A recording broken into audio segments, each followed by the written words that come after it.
Each Day That I Die by Lamont Turner. I crawled out of the alley on my hands and knees and vomited next to a dead rat curled up on a pile of rags.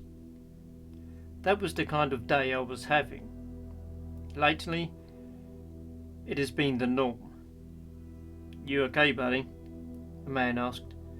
I craned my neck up to get a look at him, but only got a glimpse of the scraggly grey beard and torn flannel jacket before the muscles in my shoulders said enough.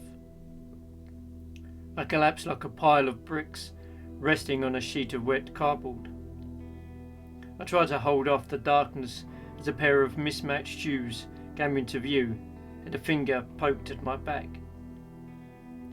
"I think you might need an ambulance," said the bearded man, squeezing the gap in the flannel shut over his chest with dirty fingers. He was cold up there with the November wind, but it was much warmer down on the pavement, even with a jacket that had buttons. "I gotta find a phone." "Hold up," I said, coughing out a wad of something that might have been bread between the hold and the up. "Just help me get on my feet." I rolled over and lifted an arm.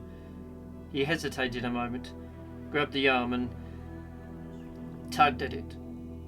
The first try was a disaster, ending with me right where I'd started, only with another bruise or two. The second time he did better, getting me onto my knees.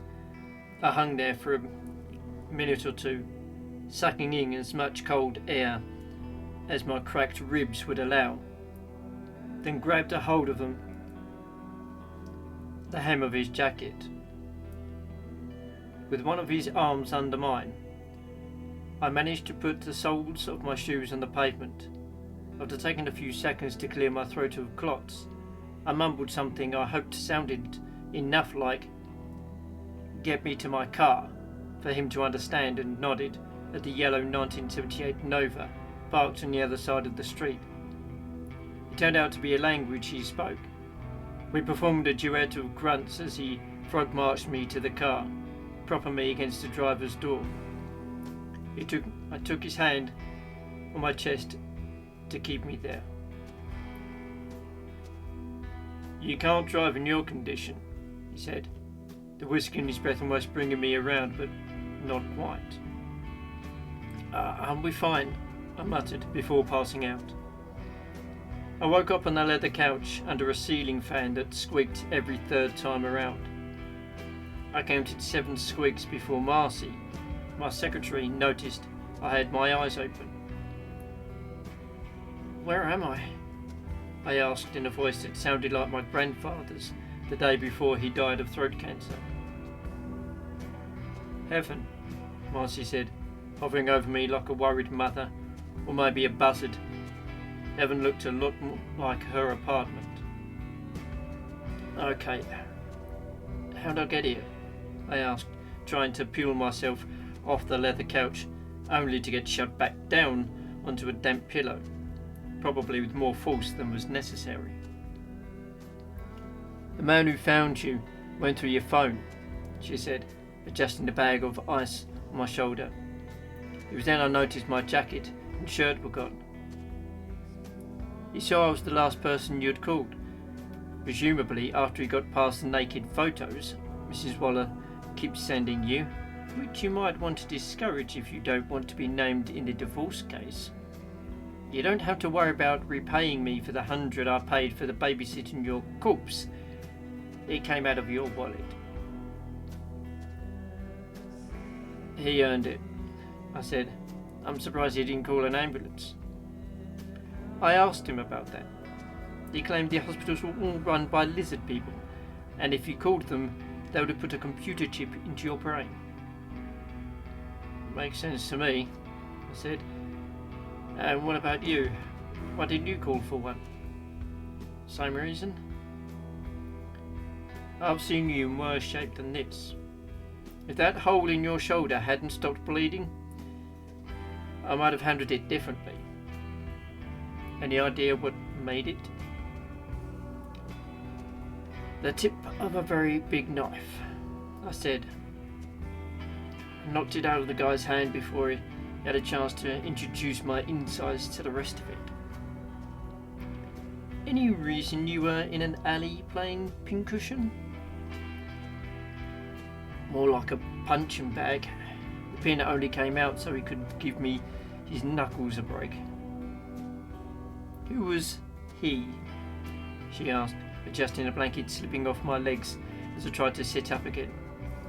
It turned out my head wasn't ready to end its relationship with the pillow, and I went down, this time unassisted. Not the person I was after, I said. That's the part that really hurts. It was totally unrelated to the case. A guy caught me coming off the fire escape and assumed I'd just come from his apartment. I don't know what his wife looks like, but there doesn't seem to be a lot of trust in their relationship. Wouldn't have happened if you hadn't caught me off guard. Sure, tough guy, Marcy said. Who were you looking for anyway? I thought we were between cases. A witch named Laura Day. Please tell me by witch you mean she had a sour disposition? Nope. My guess is she's the real deal. Flying broom license and all. At least that's the best explanation I have for the guy who hired me. He keeps turning up dead all over town. The boys at the morgue can't keep up with him. So it's another one of those cases, Marcy said with a sigh. I better break out the scotch. She disappeared into the kitchen, returning several minutes later with 2 bottles filled with disappointment. My brother got to the scotch first, she said, handing me a bottle. Will beer do? It'll do, I said, sitting up to take hold of the bottle. It took both hands to get it into my mouth. Tell me about the client, Marcy said as she squeezed into the space between me and the edge of the couch to set my forehead on fire with a wad of wet cotton. It reminded me of all the punches I'd failed to land because of the blood in my eyes. The guy who walked me over knew what he was doing, opening up my forehead to blind me with his first punch. Big guys don't usually need those kind of tricks, unless they're in a hurry. Remember the ghoul who showed up at the office about 3 weeks ago? Mr. Harold Orlando? He claimed he was dead and wanted me to find the guy who killed him. He said he was afraid the guy was going to kill him again. Marcy stopped swabbing and spent a minute staring at the ceiling. She'd escorted a lot of characters through the closet. I pretended it was an office. They took her a bit to sift through them. I knew she'd come to Orlando when her face scrunched up like she'd tasted something rotten. I imagined Orlando got that reaction from a lot of women he encountered. The creep dressed as an undertaker. I thought he showed him the door. He stared at my chest the whole time I was getting his info, and I swear he didn't blink once. My opinion of him changed after he got murdered, I said. He got a nice big in the ear the day after our interview. Glenn down at Homicide ran some pics by me and I recognised our ghoul right off. Turns out he'd showed up at the morgue twice before and had become quite the topic of conversation with the boys in the force. So how'd he hire you if he was dead? It didn't stay that way. I ran into him at Vic's 2 nights later, sitting alone at a table ignoring the glass in his hand. He traded in his black suit for a red windbreaker and jeans, but there was no mistaking the sunken eyes that went so well with that death's head complexion. I got spotted while I was still trying to wake myself up from what I assumed was a nightmare. When he hit me up again, This time, I took the case. So, somebody who looked like him got killed. 3 times? Maybe he's a vampire? Marcy said. She wasn't putting much effort into the conversation anymore. The roll of bandages she'd picked up off the coffee table was more interesting. I watched with only a vague awareness she needed to use these bandages to hold me together. He has no idea what he is, I muttered, my voice coming out like I was wrapped in wet rags. As far as he knew, he was a regular mortal before some hitman started using him as a practice dummy. Marcy peeled something that dripped red off me and punished my shoulder with a rag before wrapping me up again. She was saying something, but none of it was getting through. I was already in dreamland, watching Mrs. Waller slip out of her robe after handing her the photos I'd taken of her husband with the maid before Marcy muddied across the room to flick off the lights. I sat in my car across the street from the alley I'd crawled out of 2 nights before, trying to ignore the bag of razor blades and broken glass. I must have eaten and pretending to read the tabloid I'd lifted from Marcy's bathroom. The hole in my shoulder still hurt, but I was able to keep my mind off it by concentrating on the dents in my ribs. I was in no shape for a rematch. There was a revolver in my glove compartment, but I wasn't sure it would be enough. I'd need an elephant gun if Jumbo started stampeding again. It was a chance I had to take, though.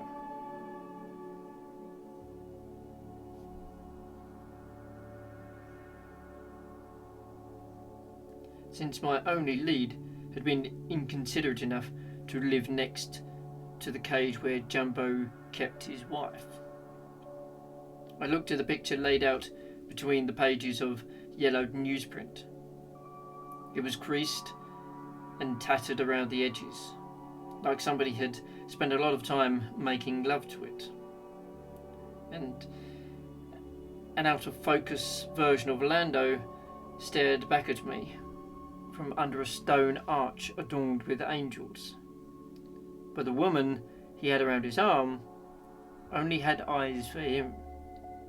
All I could see was the right side of her face, a lot of dark hair and some very impressive cleavage. Orlando had described her as pretty, but even with my limited view, I could see she was more than that. Apparently, she wasn't too hard up financially either. She didn't have a lot of history to dig through, no criminal record or revealing posts on social media, but she paid taxes on the building she lived in, which would have made the Jumbo and about 10 others her tenants. Selling mail-order hexes from a website and reading fortunes in the occult bookstore under her apartment had apparently paid off for her. It made me want to trade my PI license for a pack of tarot cards. It was hard to imagine any woman being interested in Harold Orlando, let alone a beautiful rich woman. Pale and lanky with a receding hairline and eyes like something you'd find on something staring back at you from a fish tank, he wasn't going to get on by his looks. As far as I could tell, he didn't seem to have much else to compensate for the deficit. When he had to speak, his words whistled between the gaps in his teeth, reminding one of the erupting tea kettles or distant sirens, and there was nothing special about those words to justify subjecting yourself to the experience. It's not often a guy can know what it's like to be dead, and still not hold your interest. My rationale for suspecting his former girlfriend had something to do with the murder go around. he was on, other than the occult connection, was largely based on her probably being the only person who'd ever stuck around long enough to have formed an opinion of him. He didn't seem the type to get invited to parties, and the list of people who'd show up at his funeral probably wouldn't have required much ink. Nobody had shown up to claim his body, and they'd had 3 chances.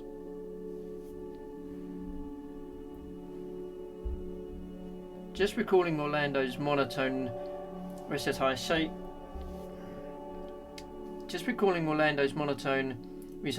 of events was adding weight to my eyelids. I shook the dust from a styrofoam cup wedged between the window and the dashboard and was filling it with some coffee from my thermos when I saw something ugly out of the corner of my eye. The ball that had stampeded all over me a few days before was out of his pen. I slid down in my seat and hid my face under my magazine.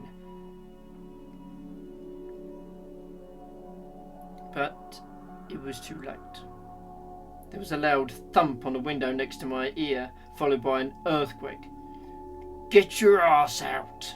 he bellowed as he threw his bulk against the car, threatening to roll it over onto the sidewalk.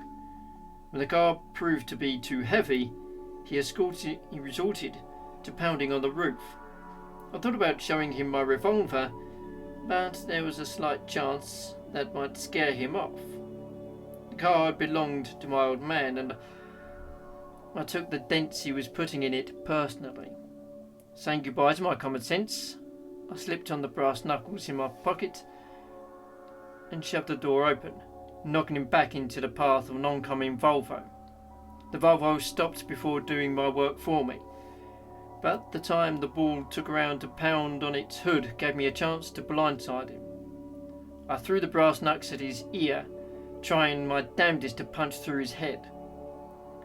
It should have been enough to make a gorilla see stars, but all he saw was a future with me crumpled up and bleeding in the gutter. Luckily, he spent a little too much time enjoying a last look at the face he planned to obliterate, allowing me to get in another shot.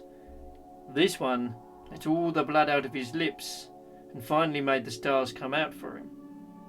Instead of following up with this jab, I wasted the few seconds it took him to shake it off, switching the brass knuckles to my left hand. The shoulder of my right arm was hooked up to opting out of the fight. It worked out though, since the bull's attention was still focused on my right, and he didn't see the gut punch coming. By this time, we had started to attract attention. The people on the sidewalk suddenly forgot the appointments they'd been rushing to and paused to dig out their phones. Most of the phones were raised up in the air, capturing the bait for an evening's worth of comments on social media. But a few were held parallel to the pavement, taking a beating from quivering index fingers, racing the drizzle that had just started to fall. The police would be there soon. And, though I was on friendly terms with most of them, I was in no mood to answer questions. I was ready to call a truce and let the ringing I'd filled his ears with count as payment for the beating he'd given me a few nights before. He didn't see it the same way though. I could tell he thought I'd overcharged him. His right arm flew at me, dragging the rest of him along, and just missed taking off my ear as I stepped to sink my fist into his gut again. I might as well have pelted him with wet spaghetti. I'd moved too far and had to use my now mostly useless right. He didn't have any problems getting the crane bucket from the end of his arm around my throat and forcing me back against the Nova. I was staring at a fist I wouldn't have been able to avoid when a high-pitched whistle, like the kind you'd make when summoning a dog, made him freeze. "You got lucky this time," he snarled, bathing me in flecks of bloody spittle. The pressure on my throat went away, and I slid down the side of my car to sit on the wet pavement, trying to inflate my lungs. As he stomped off toward a woman standing under the awning, the occult bookshop belonging to Orlando's girlfriend. He suddenly looked 6 feet shorter. At first, she didn't mean anything to me. But when she turned her head, I recognized her profile. It matched the one in the picture I spent most of the last hour staring at. As the drizzle graduated to a downpour, I started to laugh while I watched the bulldozer that had just tried to bury me overtake the woman's hand and disappear with her into the shop. It looked like the guy had been right. I had been there to see his wife. Despite the rain, a few people stood on the sidewalk with their cell phone cameras pointed at me. Nobody offered to help me up. The furniture in Orlando's apartment consisted of a lounge chair positioned directly in front of the television and a wooden stool pushed up against the counter in the kitchen. I assume he had a bed, but I wouldn't have been willing to bet on it. I spent several minutes staring at the unadorned sheetrock walls, trying to pretend the place didn't stink of half-eaten dinners and unwashed clothes, before he looked up from his lap and told me he had no idea his former girlfriend was married. Her husband was a lot more aware of you, I said, walking between him and the blank television screen. I don't have much doubt he's the one who keeps killing you. He's kind of possessive. Then you've solved the case, he said without much enthusiasm. We can have him arrested. For what? I asked. The charge can't be murder, because you're not dead. But I was, he said. There ought to be some sort of test that would show that.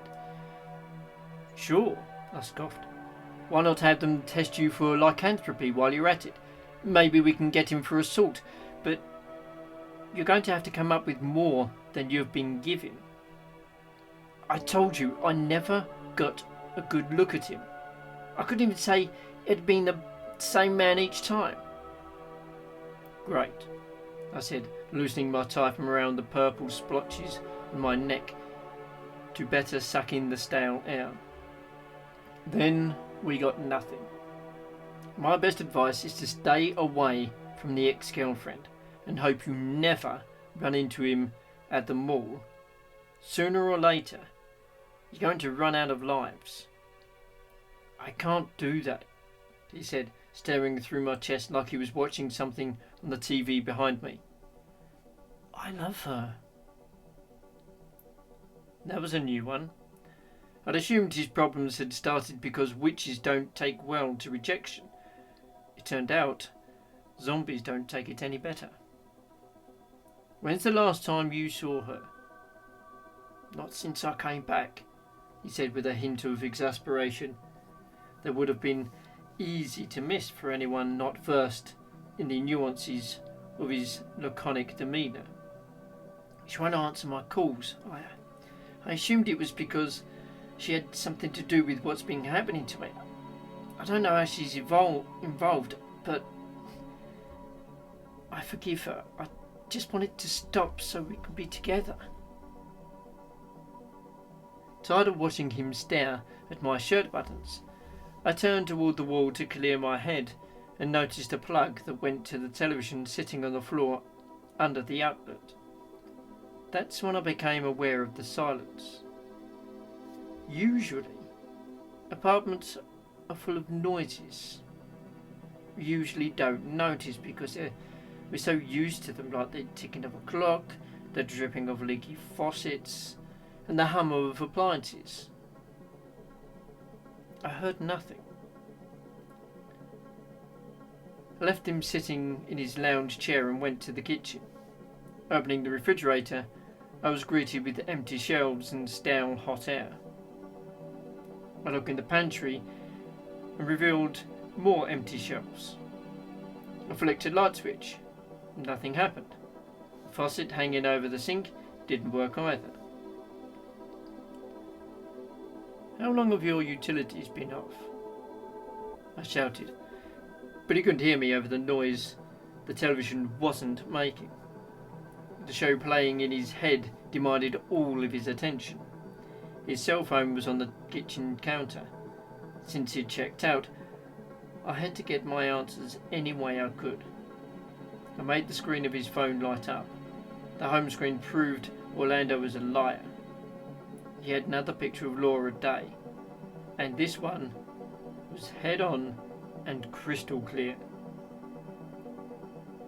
Maybe he'd been afraid I'd fall in love with her if I saw it. It wasn't out of the question. Getting to look at her green eyes and smooth, pale skin, I suddenly understood why her husband was so picky about who dropped in on her. There wasn't a password on the phone, so I went right on in, clicking on the icon, and that led me to see Orlando's recent calls. All of them were outgoing, and all of them, 50 or so, made in the past few hours, were the same number. I could tell by the red arrow next to her name, Laura hadn't answered.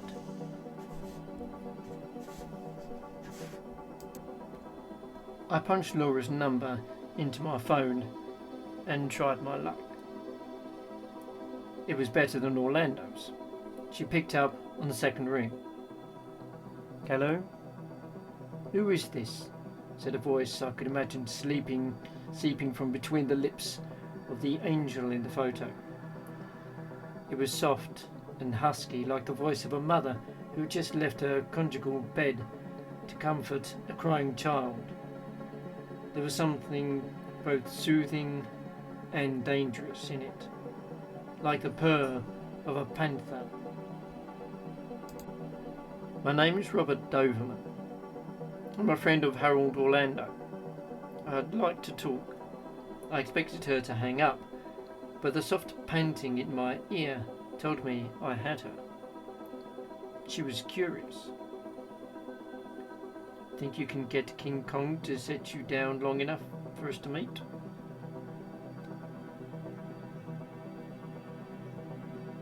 "This is the man Gus was fighting with, isn't it?" "Presuming Gus is the name of the boot that kept stomping on me, you guessed right." "Gus isn't here. He'll be out for the rest of the afternoon. I'll be waiting for you in my shop." I told her I was on my way and left Orlando to whatever show was playing on in his head. There was no point in saying goodbye. As far as he was concerned, I'd already gone. I was almost to the stairs when a little guy holding a clipboard popped out of a doorway and started waving his arms at me. Hey you! You just came out of apartment 21B?" "Maybe," I said, pausing to let him catch up. I got the impression if I had made a run for it, he would have tackled me. He looked like he'd been waiting to meet me his whole life. "Is he in there?" "Who's he?" "The guy who lives there." He glanced at the paper on his clipboard. "Mr. Orlando." "Depends on what you mean by in there. There's a body in a chair, but its head is across town making love to a girl with big green eyes." "I don't know anything about girls," he said without a hint of irony. "I've been trying to get a hold of him for 3 weeks. We don't want a scene, and his sister has always been prompt with her payments in the past, but we need a check for September or we'll have to evict." "You're a friend of his?" "His sister pays his rent." "Yeah," he said, checking the clipboard again. A Miss Laura Day makes the payments, but I understand she doesn't stay here." "How long has that been going on?" I don't know. He's lived here for 4 or 5 months. I do tenant up until now, and never makes a fuss. Mrs. Day said he's an invalid and shouldn't be disturbed. I really don't want to have to put somebody like that out onto the street, but it just so happens I'm off to see Mrs. Day now. I'll have her drop you a line. That satisfied him, but I still had more questions. Before he skipped off, I asked him if utilities were included in the rent, and he told me they were. Somebody must have pulled Orlando's fuses, probably because they didn't trust him with things like heat and running water. Maybe they'd used witchcraft to do it. On my way to my date with Fay Ray, I called Marcy and told her to see if she could find out what Orlando had been up to before starting his Lazarus routine. I guess it made us sense a married woman would pose as the sister of the man she was running around with, but I needed to know about the checks to the landlord. Even if she was supporting him, it seemed an unusual way to go about it. Why not just make the checks out to him instead of leaving her fingerprints all over his affairs? It was almost as though he really was an invalid, and she couldn't trust him to make the payments. The air in the cupboard-sized shop, labelled the Silver Dawn, esoteric books and gifts, by the chalk marks on the glass door, was thick with what was presumably supposed to be the scent of arcane knowledge and mysticism. To me, it smelled like soap bubbles, belched out of a ceramic cat squatting on the counter. A small fan caught it and tossed it in the faces of the people wandering in. Behind the counter, books with ominous-sounding titles that probably meant nothing sat collecting dust on shelves next to curios, mostly of the plastic variety. A wooden plaque hanging on a loop of gold thread used what was supposed to pass as ornate calligraphy to proclaim the shop the domain of Mistress Day, Empress of the Night. It was all as cheap and corny as a travelling carnival. The only impressive thing in the place was the woman with the long black hair leaning on her elbows next to the cat. The tablet in front of her was singing like Frank Sinatra. The version of me in my head handed the waiter my glass of champagne and asked her to dance. Nice tune. You like Sinatra? She asked, focusing her green eyes on mine. A weaker man would have lost a foot or two melting, but I only gave up a few inches. Sure, but Hendrix is more my speed. Then it seems we're both anachronisms. I like Robert Johnson too, I said, reaching further back but staying on theme. I could show you my record collection some night if you're ever in the mood.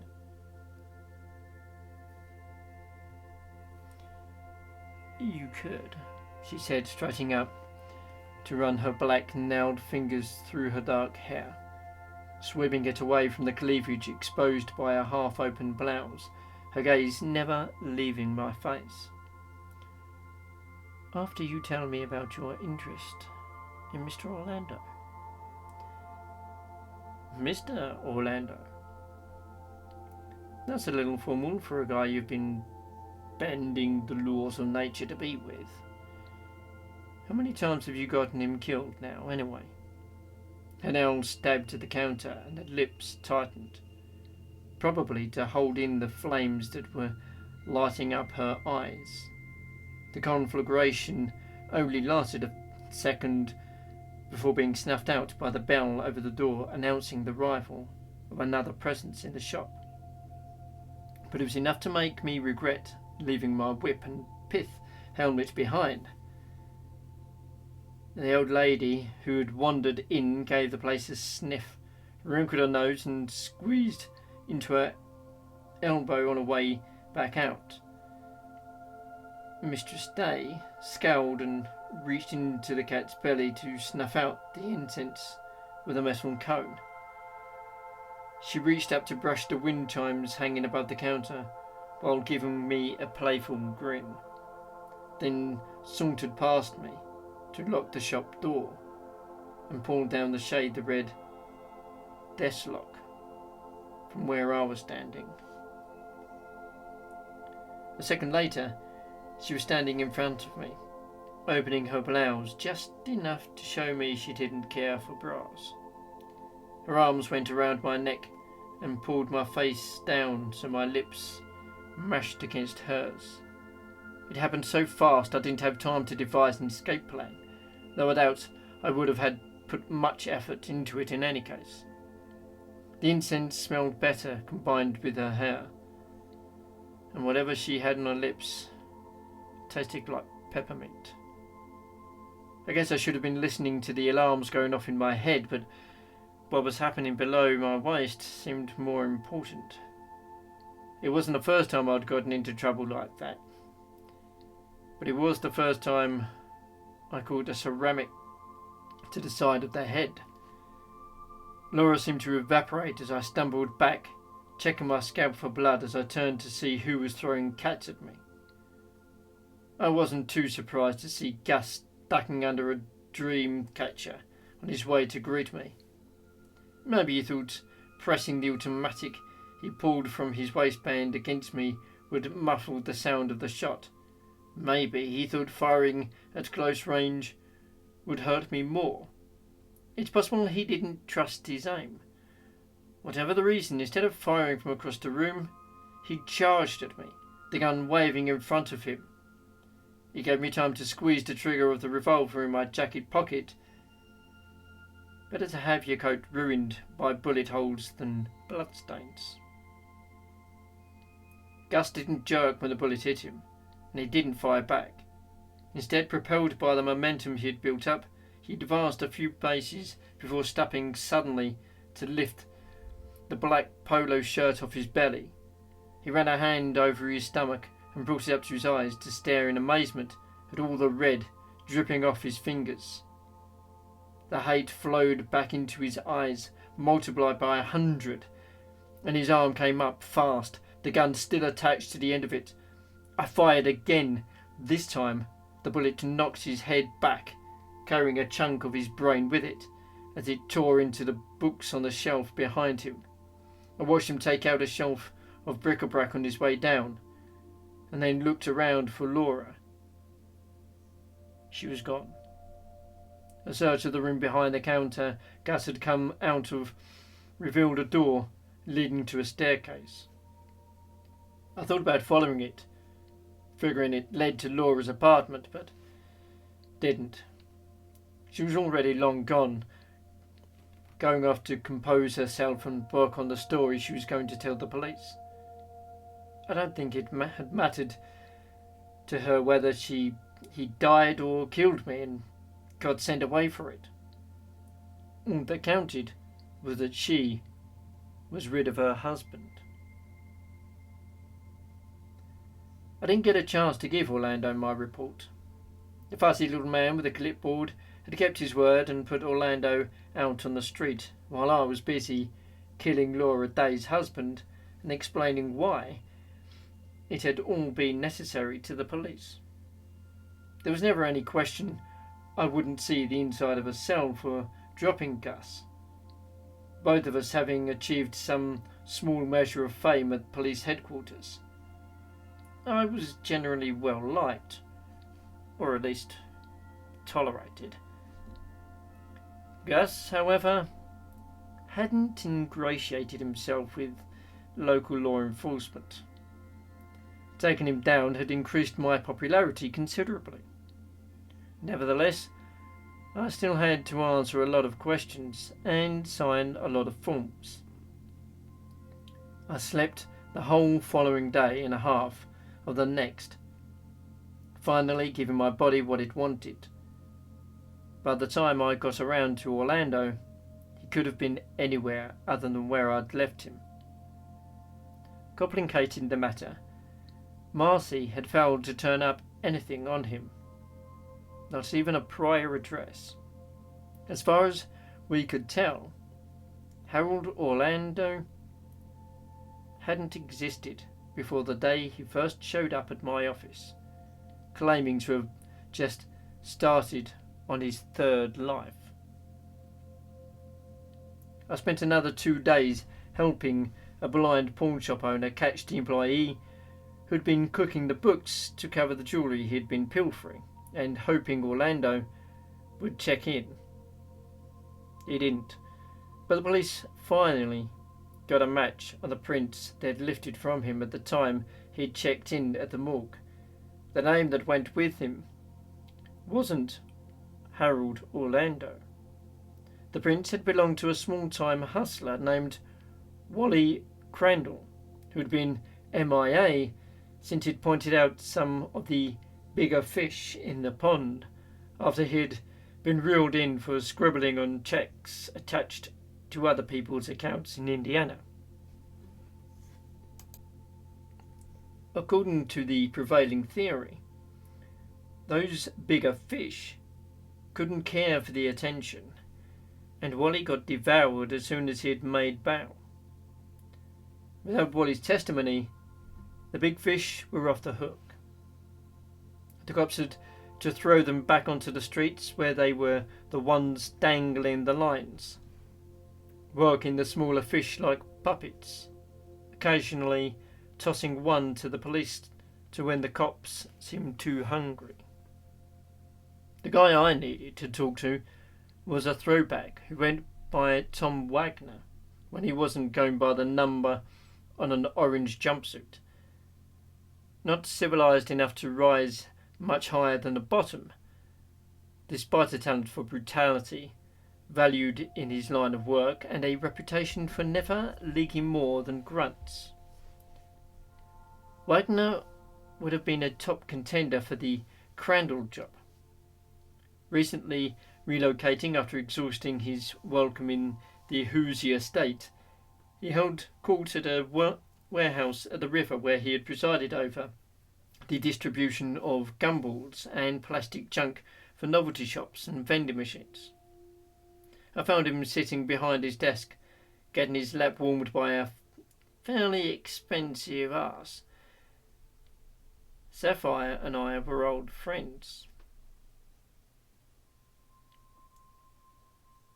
"What the hell are you doing here, Doberman?" she asked as I pushed past a guy who twitched uncontrollably while exhaling apologies.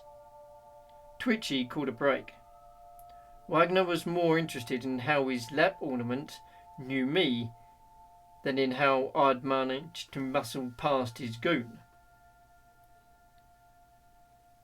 "You know this clown?" Wagner asked, pulling his hand out of Sapphire's blouse. "Yeah," she said, giving me a wink. "He's okay." "He'd be a lot more okay if he was someplace else," Wagner growled, shoving her off his lap so he could jump up to stare me in the eye. It didn't work. He couldn't jump up high enough.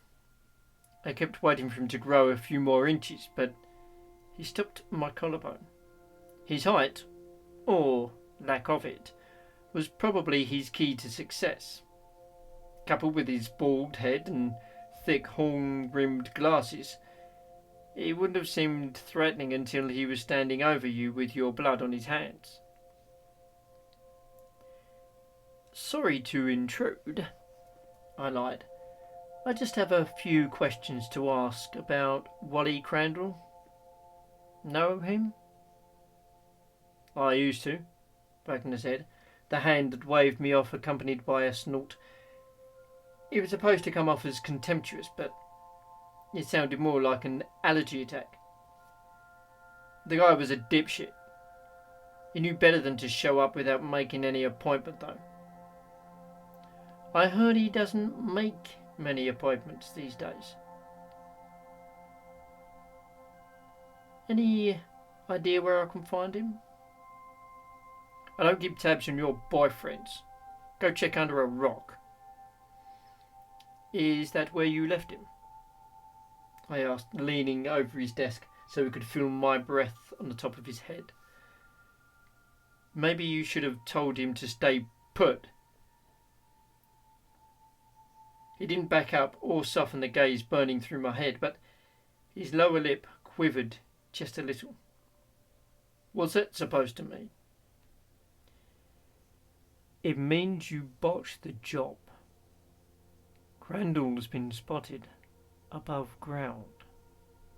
The lip stopped quivering as he sucked it in and pinned it down with his teeth. I stiffened as he reached for something in his desk drawer, but it turned out to be a lighter. We spent the next few minutes blowing smoke at one another, while Sapphire sat on the edge of the desk staring at her nails. She didn't mind, she'd got paid by the hour and the meter was running.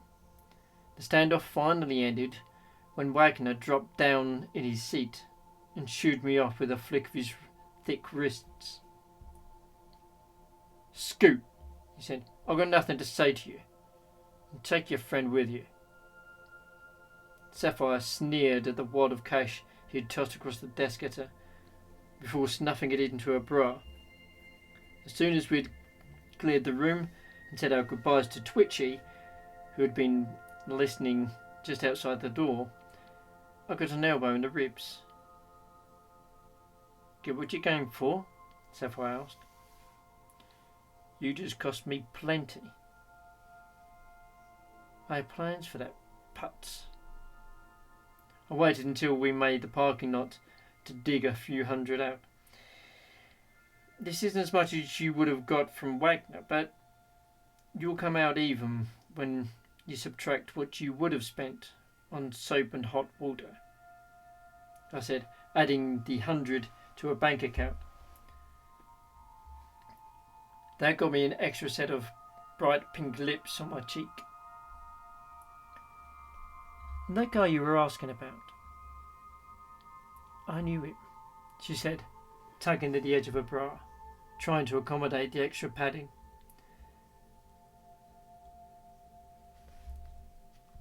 I dropped another bill, even though I didn't have to, and the words kept coming. Word is, he wanted the cops to pick him up. I wouldn't go near the guy, but one of the girls who wasn't as particular dated him all the time. She said he'd been spooked pretty bad. Something about a scam he had pulled going bad? You're saying he was already in hot water with a criminal elite before he decided to squeal on him? No, it was some old hag he'd ripped off in Price Hill. My friend said he kept going on about devils and voodoo. She said the guy really believed he'd been cursed. She hadn't read the next chapter, so making her bra even tighter wasn't getting me anywhere. I gave her a lift into town and then headed for my office to consult the bottle in my desk drawer. It made sense Orlando, or Crandall, would be more afraid of the witch with the power to raise the dead than he would with the local tough boys. But I couldn't see anybody mistaking Laura Day for an old hag.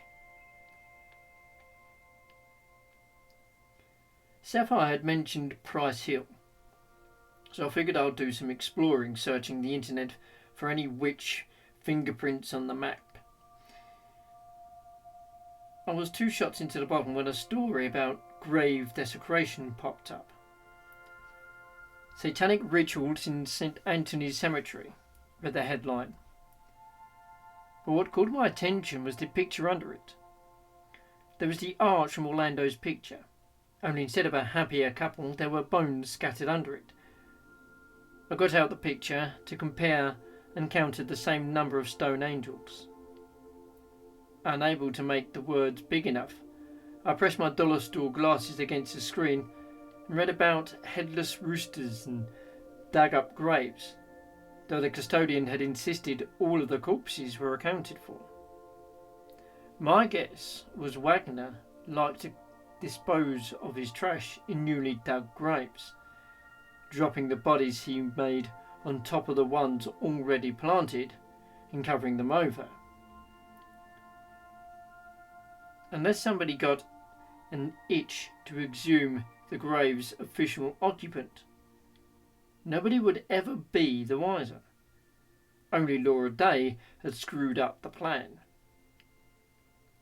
The new name and Laura handling the bills made sense if the point was to avoid another run-in with Wagner, but why the post-resurrection photo shoot under the arches, assuming the picture hadn't been taken earlier? Then it clicked. There was probably more than one picture. The others were for the benefit of Gus. Laura had tried the same trick she'd tried with me, using the dead man she'd just raised up. The whole thing was a setup to get rid of her old man. She probably hadn't even known Crandall before he died.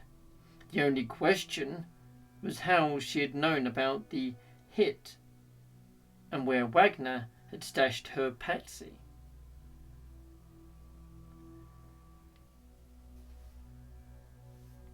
I should have been done. I was hired to find a killer, and I'd found two. Wagner, who had done the job the first time, didn't know Crandall had bounced back, so it was a good bet Gus had taken over from him. Only Day's spell had worked too well, and Crandall hadn't stayed dead long enough for Day's scheme to pay off. There were a few pieces that still didn't fit, though. That bothered me. I also wasn't too keen on having been used to murder a man, no matter how much I'd wanted to do it anyway. The way I saw it, the bruised ribs, the perforated shoulder, had come from Laura. Gus had just been a tool. Laura Day owed me. It had taken me a few days to track down Sapphire's friend, a girl named Nancy, with bleached blonde hair and a few too many moles on her to attract the high-paying clients. She was still pretty, but it wouldn't be much longer before she'd have to find a new line of work, especially considering the number of drinks she'd sucked down during our interview. It had taken 4 gin and tonics to make her hands stop shaking. He was one of the lonely ones, she said, tapping her chipped red nails against the glass to let me know there was too much air in it. He was mostly paying for someone to talk to. Half the time he never got his zipper down. Did he talk about a woman named Laura Day? I asked, pointing out at a glass with an exaggerated gesture the bartender couldn't miss. Doesn't sound familiar, she said. The only name I remember him bringing up was Chase? Kate Chase. That was the old Broude he'd been fleecing, some kind of funeral insurance racket he'd been playing. She was the one he was afraid of. What made her so scary? He said she was a witch. I heard him say her name so often, I have to stop myself from signing it on checks. He said if anything happened to him, to track down Kate Chase and pound a stake through her heart. He said it over and over, like him saying her name would make him immune to her. It sounds more like she was a vampire to me. He didn't say nothing about no vampires. Nancy said, slapping me on the chest to remind me I was silly. And you said he found her in Price Hill? Yeah. She had some kind of church out there. That's how we got in with her. He'd joined churches and worked his con on the whole congregation. Only those people weren't no Baptists. I left her enough money to keep most people in drinks for an evening, but in her case, it probably only held her over for an hour, and went to consult my phone in the car. It led me to a strip mall just a few blocks from St. Anthony's, where a Goodwill and a store with faded paperbacks in the window crushed a silver lever of glass between them.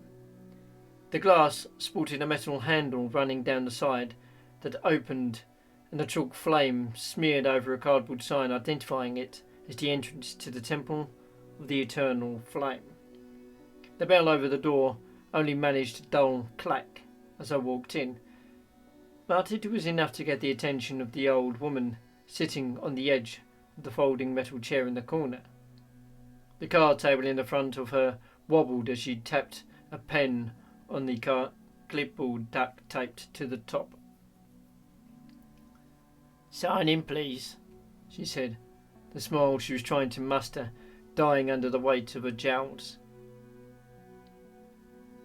"How can I help you?" "I was thinking of joining your club," I said, jumping back when the toe of my shoe collided with what I thought was a leg of the table, afraid I would bring the whole thing crashing down.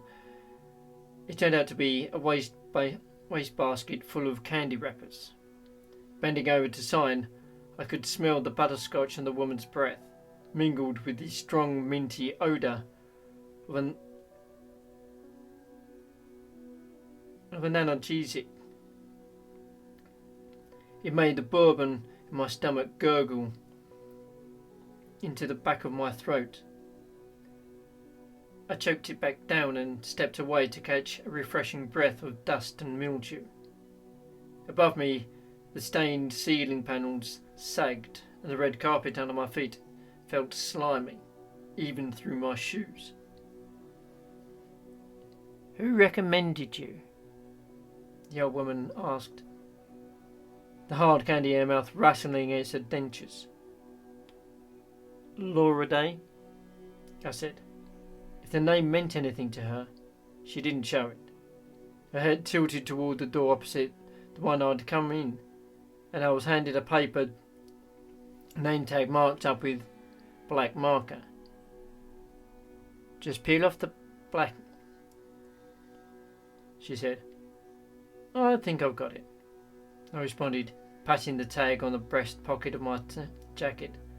Getting through the door was a little more complicated. The frame had warped, forcing me to lift up on the latch to swing the door open over the carpet.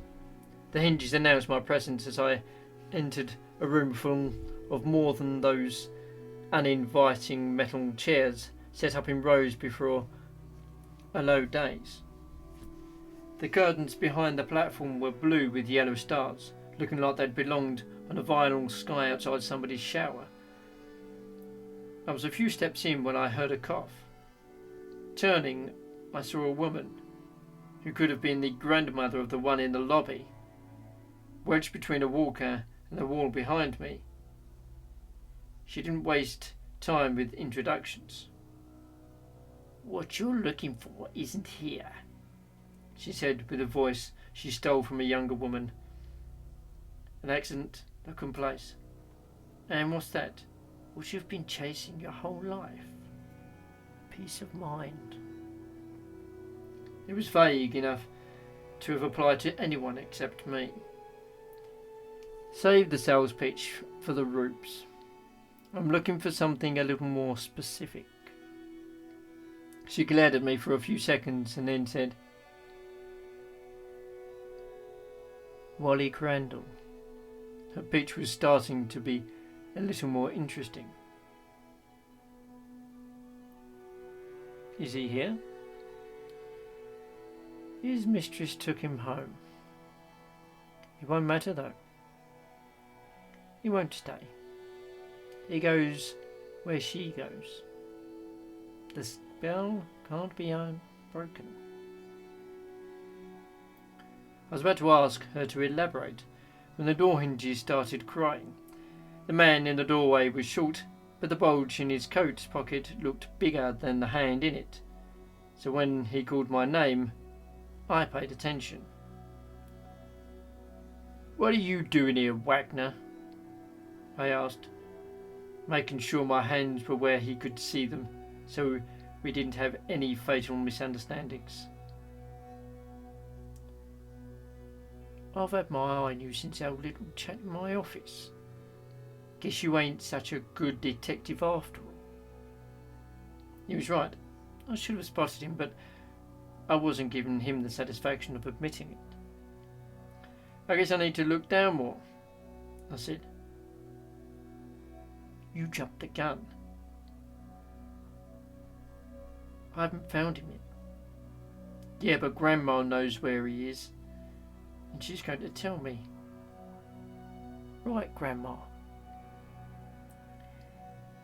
"It doesn't matter," I said. "You can kill him all over again, but he won't stay down. He has a condition." "You're going to have a condition called a hole in your head if you don't shut up," Wagner said, wiggling the lump in his pocket. "This conversation is between me and her now." The old woman sighed and shook her head. "You'll both find what you're looking for at St. Anthony's, unless you waste too much time dawdling around here."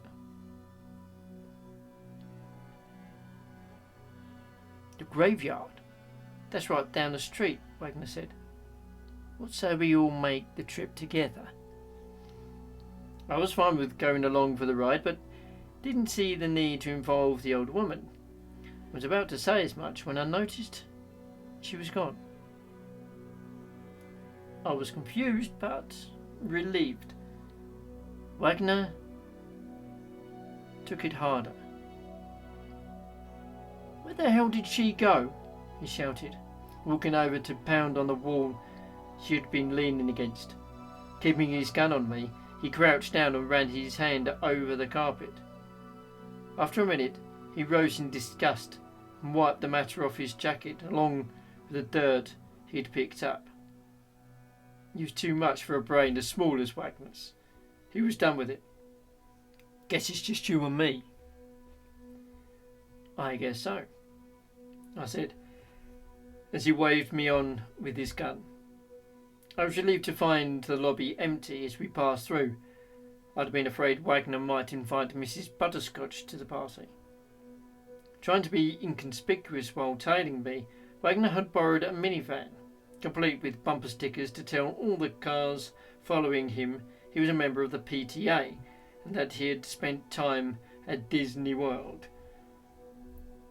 Whoever he had borrowed it from had left the kids' car seats in the back. "We better take your car," he said.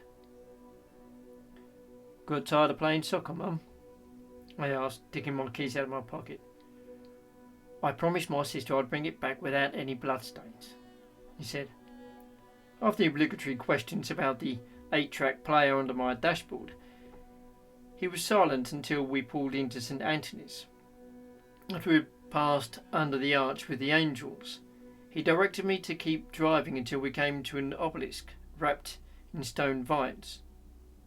"That's it," he announced. "Pull over here." He didn't seem sure of which direction to head in, and we did some backtracking before he finally let out a sigh at the sight of a marble slab with last year's date carved in it.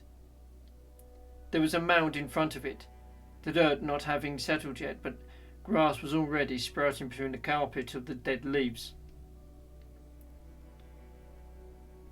"Doesn't look like anybody's messed with it," he said, walking around the grave to examine the back of the stone. "You're telling me this wasn't the first place you went after I told you your tenant had skipped out on you?" of being here, smart guy. I just warned you to see you were wrong. The guy you say you saw wasn't who you thought he was. And yet you went to all the trouble to tell me and drag me out here. I think you skipped a few pages.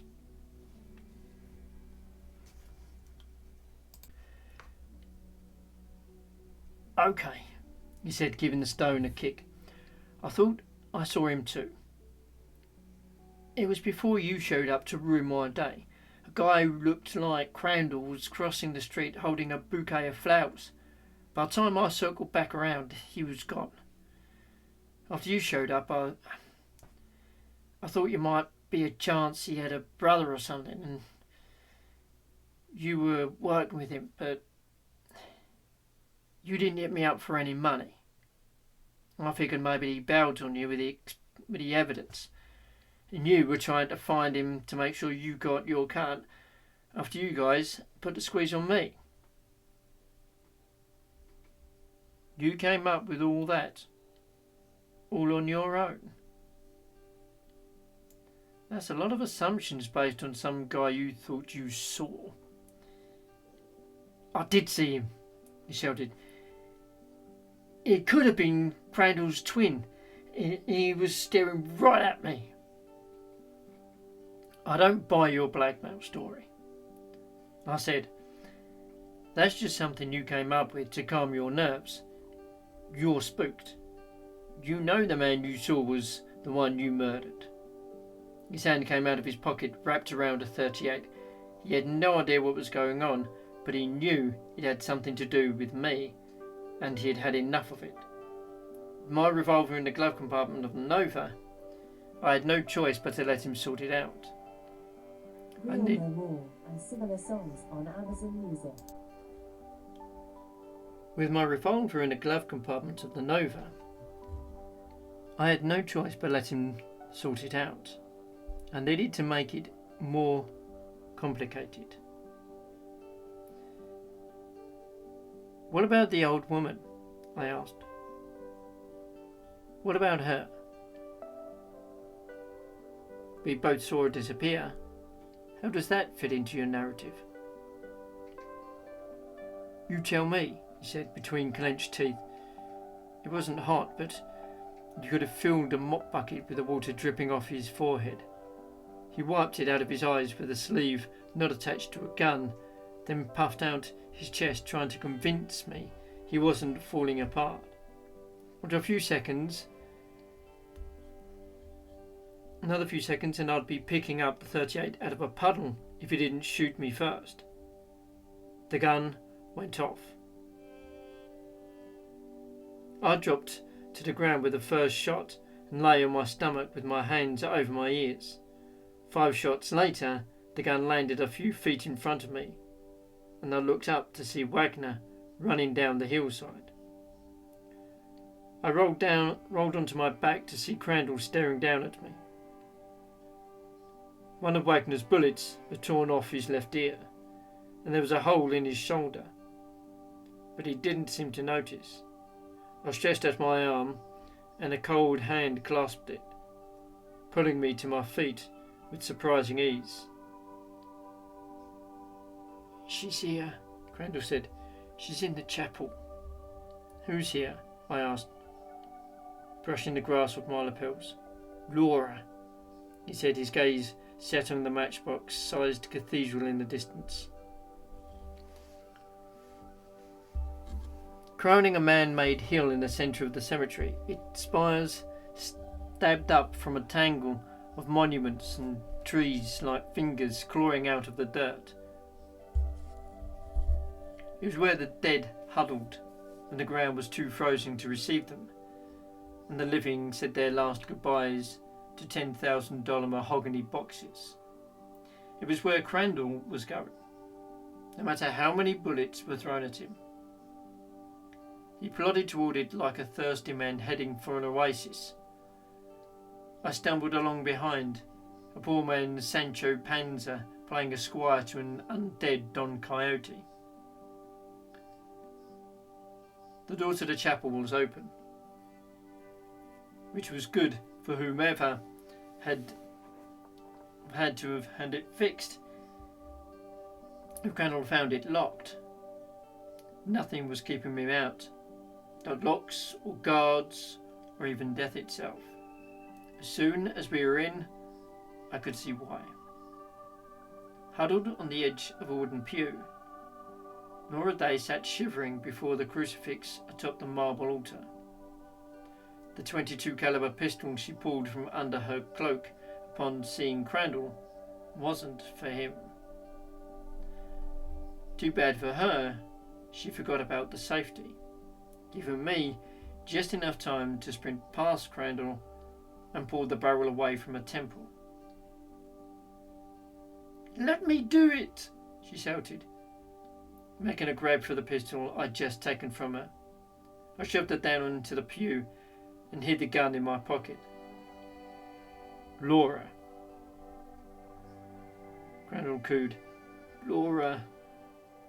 Sliding into the pew next to her, I thought for a second she was going to vomit as she covered her face with her arm and leapt back to avoid the arm he tried to wrap around her. "Don't you keep finding me? Why won't you leave me alone?" "Why don't you make him?" I asked. "You had the power to raise him up. Why not put him down again?" She shook her head and turned away. "Well, I guess that explains it.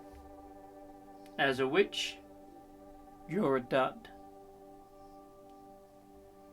I didn't understand why someone with the power to raise the dead couldn't whip up a spell to get rid of an unwanted spouse. Why resort to a setup? "I don't understand what's going on," Crandall said, dropping his hand to his side after Laura slapped it away. You were never an item," I said. "You were already dead when she brought you back from the old woman. Chase had taken her revenge on you by making you a zombie after Wagner had cheated her out of the chance to kill you. Day's old man probably killed you the second time as planned, only you didn't stay dead long enough for the scheme to work. I figured Day was responsible for all your subsequent deaths, wanting to get rid of you before her old man figured out what she'd been up to.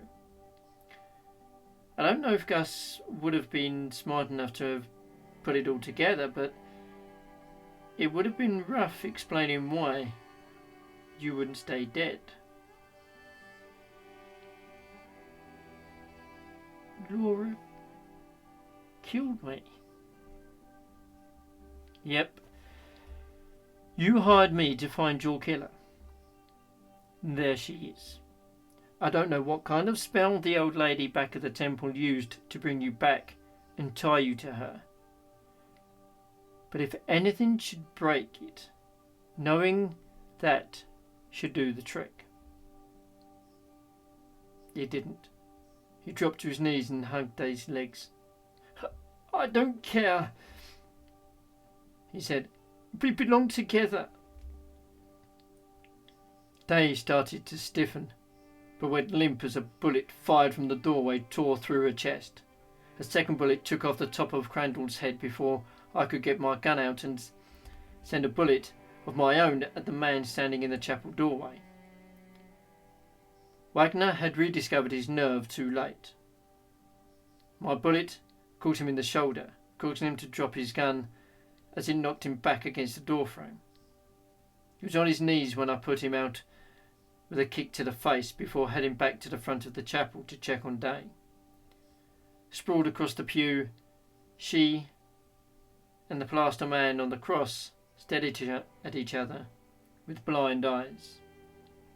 Crandall had left a red smear on her blouse as she had slid down on his way to the floor. Maybe now that she was dead, he'd stay dead too. Wagner would finally pay for the murder he committed months ago, as well as for the murder of Laura Day. Gas had already paid up and Day gone. Grendel would finally get to rest. Of course, there was a chance Kate Chase would decide she wasn't through with him. As far as I know, she could bring him back, patch him up, patch a hole in his head, and sell him off again. That though was of no concern of mine. I'd done the job that I had been hired to do.